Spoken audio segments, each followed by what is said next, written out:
It's another beautiful day here in the Shire. And today, Renee is digging into a Northern California icon.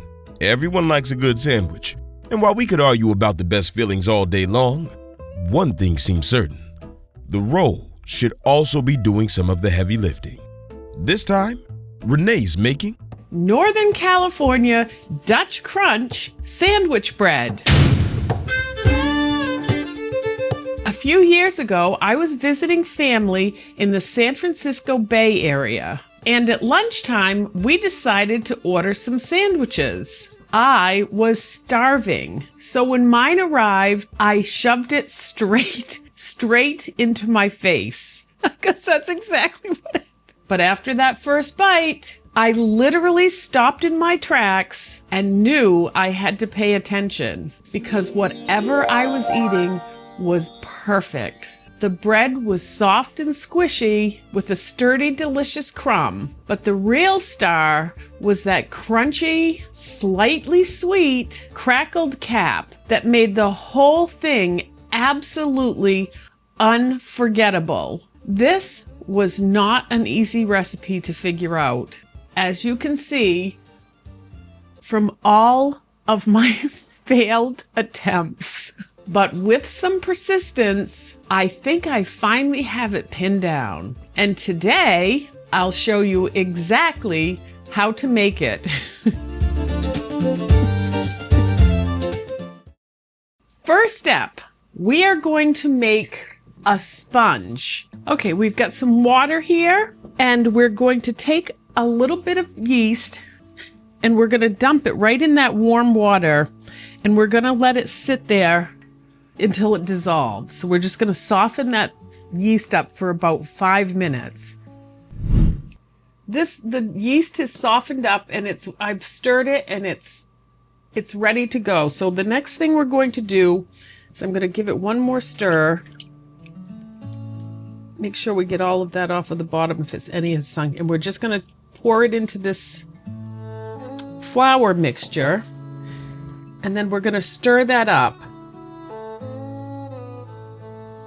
And this is just to get that yeast blooming so that when we put it in, it's going to add a little bit of structure and a little bit of fermentation to the recipe. You can also do this at night, and it's called a Poolish if you set this longer. So you can also do it the night before for 8 to 12 hours and get the same thing with more fermented taste. So this needs to sit for about a half an hour to 90 minutes, depending on how bubbly you want it. I made this one about an hour, 45 minutes to an hour ago. You can see the difference. Here's the one that I'm going to use, and here's how it started out. Okay, so I've got some yeast here, and I'm going to put this into some water, like this, and then I'm going to add some sugar in here and get this growing. And yes, this is more yeast for this. So we're going to put this in here. Let that sit for a minute. Okay, so I got this for Christmas. It is one of those things like my griddle that has completely changed my life. So the next thing we're going to do is we're going to put some flour in this container. What is this called? It's called the Joydeem Dough Mixer. We all got tired of listening to Renee's stand mixer being pounded into oblivion by her overzealous batches of dough, so we decided to get her one of these. It wasn't crazy expensive, and it literally produces some of the best looking bread dough Renee says she has ever seen. That and the stand mixer was grateful to just go back to being used for cake batters and cookie doughs. If you bake bread and you're interested in it, the link is in the description below. It is the coolest thing on the planet. I've got the Big Mama one. It has been a game changer. I make a ton of bread, and this thing is simply amazing. It mixes it, it kneads it, and you can let it rise in here. This does it all. I know I can knead the bread, and it's fun sometimes, and it's a little bit of cheating, but it literally has changed my life. They have different sizes. This is the biggest. I think this is the biggest one they make, but they also make some smaller ones if you're not making 4 loaves of bread at a time. This thing is amazing. I'm going to add some butter, a little bit of salt. So now I'm just going to blend this. And we're going to let this mix up a little bit. The next thing we're going to do is we're going to add our sponge that we made a few minutes ago and put it right in there with the rest of this.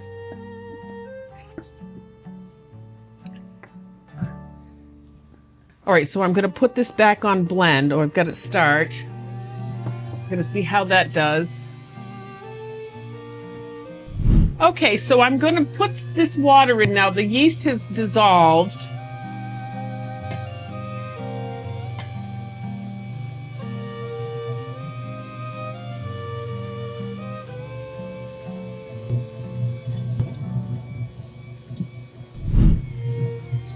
Okay.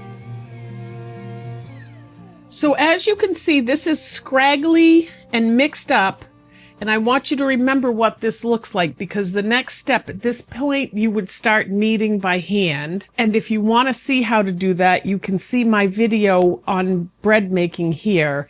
It's one of the first videos we ever made, and so it's a little cringy. However, the content is solid. It's just the video itself is new. So I'm happy to have you go back and look at that and get, kneading instructions. This may be able to be handled in your mixer. I've done it before. It depends on the mixers you have, but there is something very comforting about standing there and kneading bread. I'll show you exactly what it needs to look like if you're kneading by hand. But for this moment in time, we're going to take this handy dandy, whatever it is, and knead the dough in there for about 10 minutes.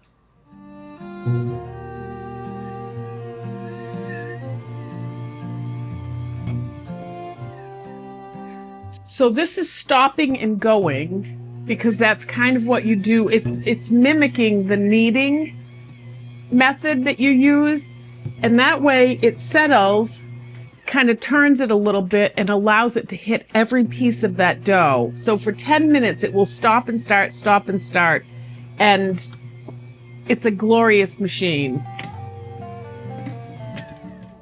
So we'll be back. Okay, so this is just stopped, and this is exactly what you want your dough to look like. Let me just...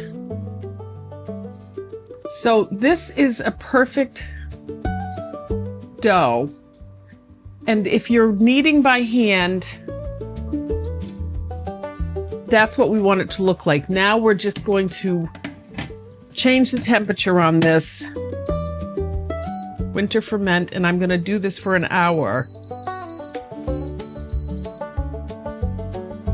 And then I'm just going to push start, and it's got a heating element, and it's going to just sit there and let that rise. Now, if you don't have one of these machines, then you would put this in a greased bowl and put it in a warm spot in your kitchen and let it rise in a bowl. And that is perfectly acceptable. I've done it that way for about 100 years. So we'll let this rise, and then we'll be back. Renee is brutal on equipment.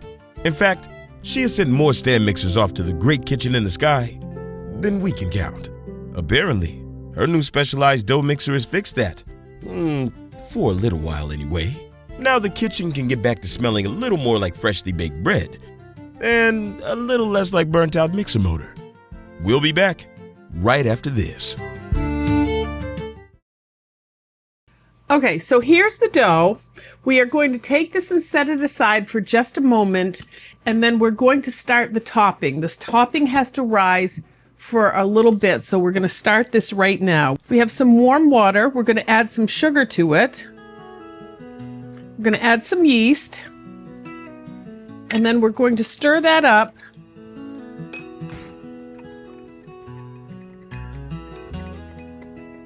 and set that aside for about 5 minutes, and we will be back. Okay, so this is bubbling nicely. The yeast has gotten soft. We're going to put a little bit of oil in this pan, some salt, and we're just going to lightly mix that up. And there's rice flour in the bowl. And then we're going to take our water and we're going to pour that in. I'm going to stir this up. The nice thing about rice flour is it doesn't clump like whole wheat flour. Wheat flour. So it doesn't matter what order you put things in. And right now that just looks like soup. But what it's going to look like, we're going to wait for this to bubble up and thicken up. And then we're going to use this for the topping for our bread. So the next thing we're going to do is we're going to take this dough right out of this mixer.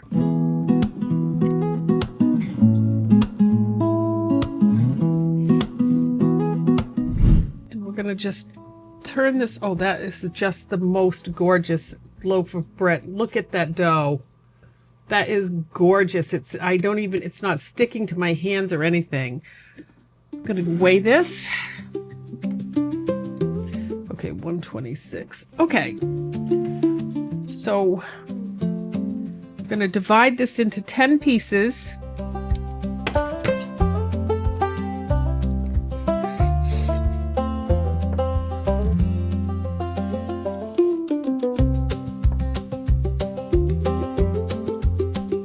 Yeah.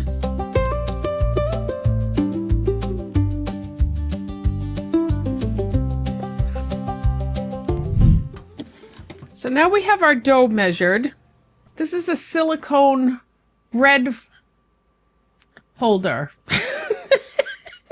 You can put your dough in it and it keeps the shape of the rolls, and it's wonderful. All right, so what we're going to do with these is you want a tight roll, and this, I can't express to you how beautiful this dough is. We're going to, I kind of roll it up like this, and then we want 6-inch pieces, and you just want to roll it out. And the dough is so perfect that you don't need flour on the counter to do this. So that means it was hydrated just perfectly. Okay, so that is a 6-inch. That's the 6 inches we want. And you just take every single roll, and I just roll it up like this so it's tight. And then I roll it out to the length it needs to be. And I use my fingers, and if some place feels thinner or thicker than the other, I use the pressure on my fingers to even that roll out. And there we go.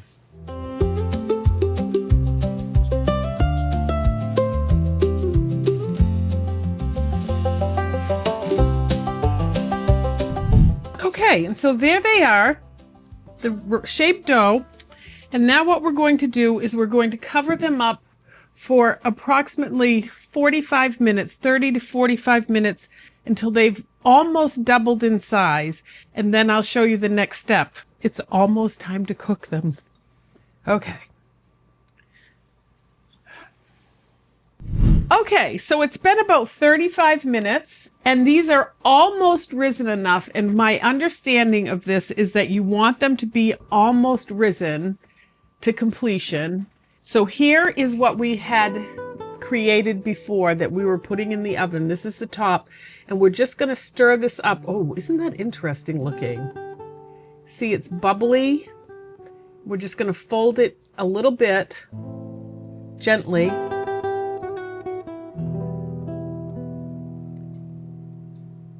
Make sure, look how thick that's gotten. Okay. And then we're going to start putting this on the top.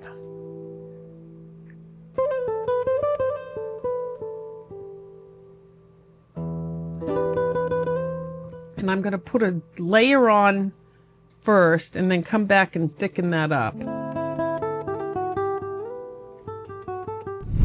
Okay, and we're going to come back and put a little bit more on that. Make sure it gets down the side. Okay, and then I'm going to put one more dose on this. Okay, so some recipes say to clean up the stuff that falls in between. Some recipes say don't worry about it.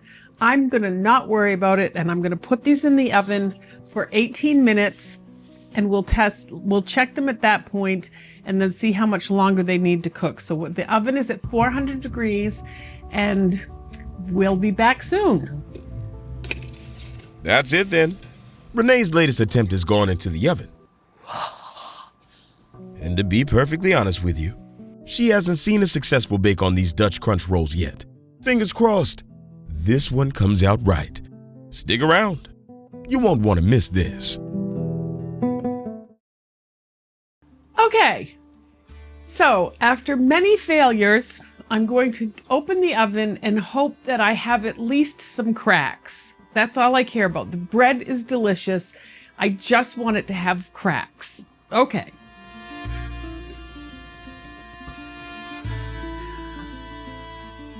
I have some cracks. Look, I have cracks. This whole row has some cracks on it. Look at that crack. But, oh my word, every single one of these has some cracks. I've had it come out with no cracks at all. And it has cracks. I could cry. Yay. Oh my word. I can't wait to taste this. It's really good bread. Let's just try it soon. So here are two of the buns.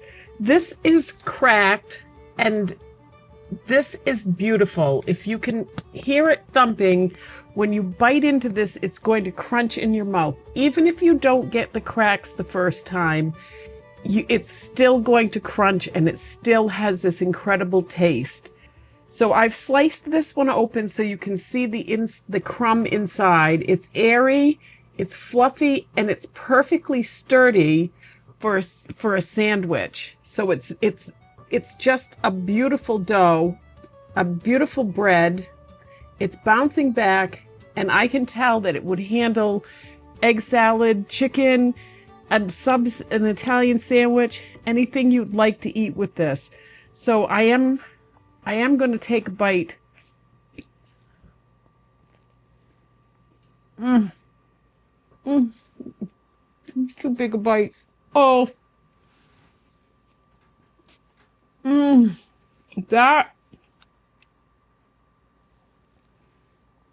That is, honestly, it's my favorite loaf of bread for sandwiches that I've ever made. It's just got this perfect crumb. It's soft. You can taste the yeast, the fermentation that we did there, and the crunch on top makes it the absolute perfect sandwich bread. This tastes just like it did when I was in California. It doesn't look quite as good, but it tastes amazing. Thank you, and I hope you make this. Want to see Renee's new online digital cookbook? Every entry has its own free recipe card download and a link back to its video right here on YouTube. You can find it all now at kitchenintheshire.com. Go have a look. I'll keep the kettle on until you get back. Or, if you'd rather stay put, you can pick one of these right here on the screen.